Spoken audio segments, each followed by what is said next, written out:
అతను ప్లాస్టిక్ కి వ్యతిరేకం, పర్యావరణానికి మొదట ప్రాముఖ్యతనిచ్చే వ్యక్తి. అలాంటి వ్యక్తి ఇప్పుడు ఉపాధి చూసుకొని ఇతరులకు ఆదర్శంగా నిలుస్తున్నారు. ఇంతకీ ఎవరా వ్యక్తి, ఏంటా స్టోరీ? Let's watch.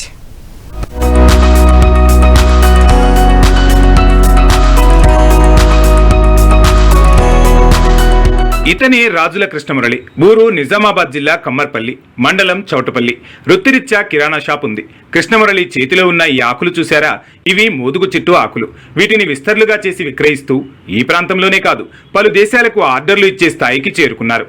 ఆకే కదా అని తీసిపడేయలేదు. ప్రస్తుతం ఎక్కడ చూసినా ప్లాస్టిక్ ప్లేట్లు, కంచాలే కనిపిస్తున్నాయి. ఇలాంటి ప్లాస్టిక్ ప్లేట్లతో పర్యావరణానికి పెనుముప్పు.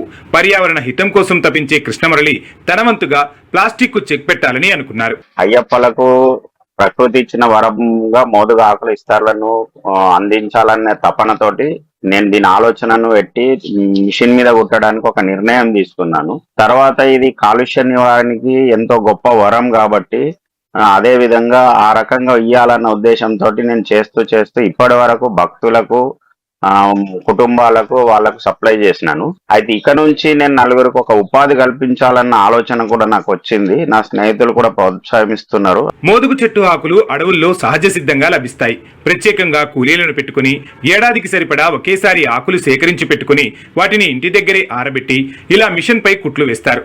కొత్తలో వింతగా ఉన్నా జనం వీటికి ఆకర్షితులయ్యారు. డిమాండ్ పెరిగింది.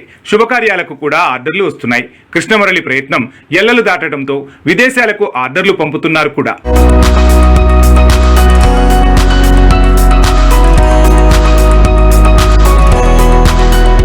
ఇందులో వ్యాపార కోణం ఉన్నప్పటికీ పర్యావరణ హితం కోసం చేపట్టిన పని కావడం, ప్రజలు కూడా ఆదరించడంతో స్వయం ఉపాధి కోసం పరితపించే వారికి బాటలు వేశారు కృష్ణమురళి.